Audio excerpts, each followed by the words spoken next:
En compagnie de l'excellent Guy Carlier jusqu'à 11h, et c'est l'heure de votre portrait sonore. Cher Guitou, des petits extraits qui devraient vous rappeler de grands moments de votre vie. Voici le premier. Ici Chambier-Émile, 95 100 Argenteuil.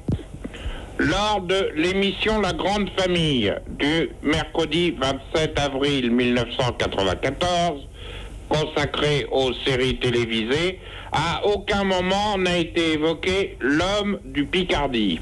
C'est proprement scandaleux. Et nous sommes un groupe de retraités de 95 100 Argenteuil qui en appelons solennellement au ministre de l'Information, M. Alain Perfit. Signé Chambier-Émile, 95 100 Argenteuil. Ça, c'était Guy Carlier dans la matinale d'Europe 1 chez Delarue.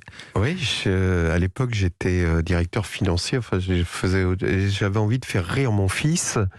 Donc, Jean-Luc Delarue sur Europe animait la matinale, et il y avait ce télérépondeur où les gens donnaient leur avis sur les programmes de la veille. Mais enfin, c'était généralement des gens qui protestaient parce que la Miss Météo se mettait devant Brest pour montrer l'Alsace. Elle aime pas la Bretagne, vous voyez. Bon. Et donc, j'avais créé un personnage comme ça de retraité râleur, très nostalgique de Gaulle, etc., de l'époque gaulliste. Et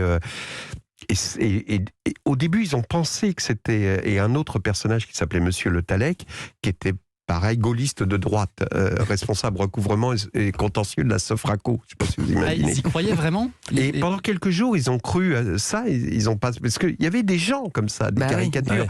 Et puis très vite, c'était Florian Gazan qui s'occupait de ça, qui dépouillait les bandes, qui écoutait la bande la nuit. Puis le matin, il faisait une sélection.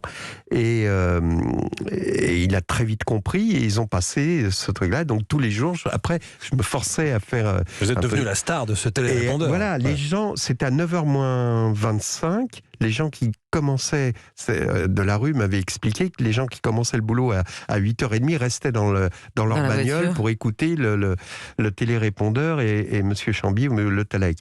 Et évidemment, c'est comme ça que Laurent Ruquier a entendu ces trucs-là, m'a appelé en disant « Vous voulez pas faire ça en étant payé ?» Génial. Et j'ai dit oui, ce serait bien. Mais c'est bien des années après qu'on a su que c'était vous. On vous a retrouvé effectivement chez Laurent Ruquier dans une autre radio, juste de l'autre côté de la Seine, mais c'est des années après qu'on a appris que c'était vous, ce fameux Monsieur Chambier. Je l'ai dit assez... je l'ai dit... c'est-à-dire que lors de la dernière de l'année, Delarue a dit on va vous révéler qui est monsieur... voilà. Et donc, enlevez il votre me fait masque. venir, et je me souviens que sa première question était « Vous êtes de quel réseau ?» Je ne savais pas ce que ça signifiait. Vous êtes de quel réseau? J'ai dit, je sais pas, je suis d'Argenteuil, quoi. SFR, Bouygues Télécom. Voilà. Et donc, c'est venu comme ça. Je sortais de nulle part. Si, j'avais écrit déjà les chansons, mais je connaissais pas la radio, je connaissais pas les médias.